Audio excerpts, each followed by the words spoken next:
we were talking earlier this week about Ross Ulbricht, the guy who's accused of running the Silk Road as the boss. He's the creator, allegedly, of the Silk Road. This is underground drug marketplace on the an allegedly anonymous system called Tor. I've got an update about the other folks, and it's actually a fairly old update. It's from January of this year, but I had wondered aloud, and really there hasn't been much of anything else since then, or since this. But of the 3 other people that have been charged with helping to turn Silk Road into an online drug empire, 2 of those 3 have been released on bail. This from Mashable.com. The 3 men were arrested in a coordinated effort by global law enforcement agencies on or around December 19th. All 3 are accused of acting as moderators or employees of the online black market bazaar Silk Road. The U.S. Attorney's Office in the Southern District of New York confirms to Mashable that Andrew Michael Jones, charged with using the alias Inigo, has been released after his family posted a $1 million bond, and he agreed to a number of other conditions. Pending trial, Jones has agreed to, I've heard they put their house up for that, his parents. It's quite a house, I bet. It's a nice U.S. war against free enterprise. Jones had agreed to home detention with electronic monitoring, strict surveillance of his computer activity, and drug testing. He also surrendered all his travel documents and is restricted to certain locations in Virginia, where the FBI nabbed him at his home, and New York, where he will undergo trial. Jones appeared in federal court earlier this week when both the prosecution and defense agreed on a 90-day discovery period. Jones and his attorney declined to comment on the case at this time.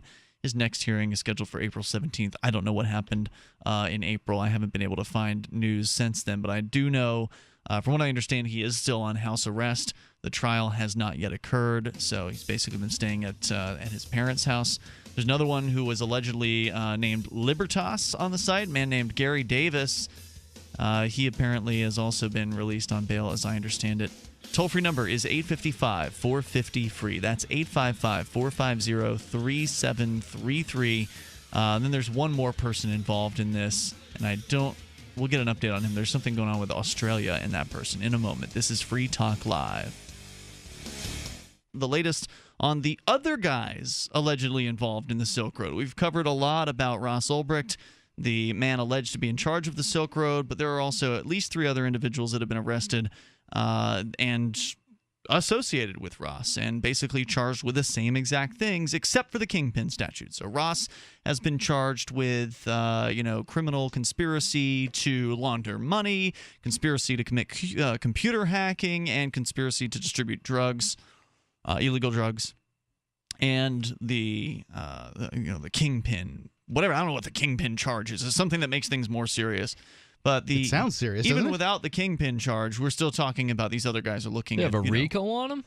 That's what they're trying to do, yeah. Unbelievable. Yeah. So the other guys, though, they're being charged with pretty serious stuff as well, and we'll get back into that.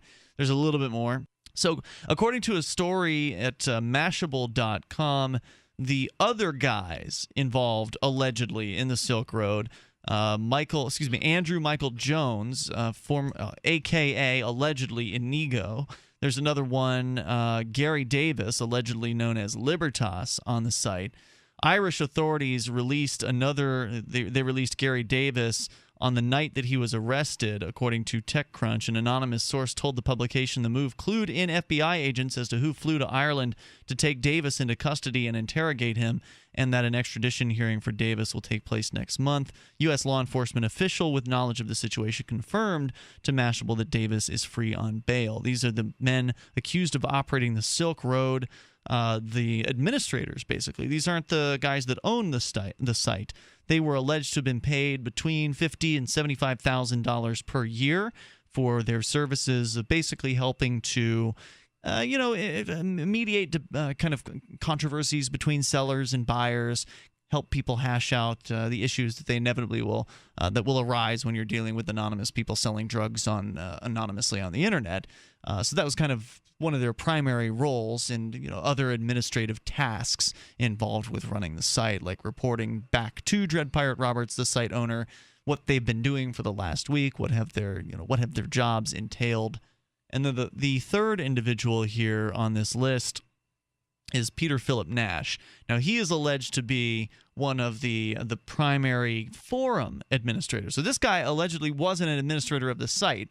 The Silk Road had two sites. One was the Silk Road, the drug marketplace, the underground marketplace, and then there was the Silk Road forums, which were at a different URL, which is like a completely different site. It's like Free Talk Live's BBS. I mean, exactly. It's a message forum. I mean, and we have moderators on our forum who aren't hosts of the show. They aren't regularly involved in the production or in any way involved in the production of the radio show. They're just moderators of the forum. Well, apparently that was what the job of Peter Philip Nash was, allegedly. He was known as a few different names, including Same But Different, Batman 73 Symmetry, and Anonymous as, and then the S word. Those were some of his forum names. Now, did Silk Road get shut down simultaneously during the arrest? These guys were arrested after the Silk Road shut down. Silk Road was cracked down on in October of 2013. That's when Ross Ulbricht was arrested. The site was down for approximately a month. And then the new site came online about a month later. So in November, Silk Road 2.0 came online, and then it was in December that these three individuals were taken out and arrested. Well, I know that forum guy is guilty. Did anybody call themselves Batman and that anything from that DC Drek? Neither Australian nor so again, he was in Australia allegedly and was in custody at the time of this writing, which was in January. Neither Australia nor U.S. law enforcement officials would comment on whether the U.S. will seek extradition to bring Nash to America to face charges. However, since the three men were indicted in a U.S. federal court, it is likely federal prosecutors will do everything possible to ensure they face the charges brought against them. And then the story goes on to talk more about, what happened with the Silk Road, etc. And so there you go. That's what happened. I had wondered aloud, and it was brought to my attention. This was basically the latest thing. There's a little bit more that I'm privy to, but I don't think I'm able to share. But I understand there may be a fundraiser in the works for Inigo, and we will find out more about that. There's some questions about who it is that's doing the fundraising. When somebody gets online and says, hey, I'm related to such and such who was arrested in the Silk Road, send me Bitcoin. You kind of got to be a little careful with that. You need to make sure that that person's actually telling the truth. So as I understand it, that information is being put together to verify the claims of certain individuals who will be purportedly doing a fundraiser for this individual. Got it. Inigo. And we will keep you up to date as that continues to develop. Free Talk Live, 7 nights a week from 7 to 10 Eastern, live on the Liberty Radio Network at LRN.FM.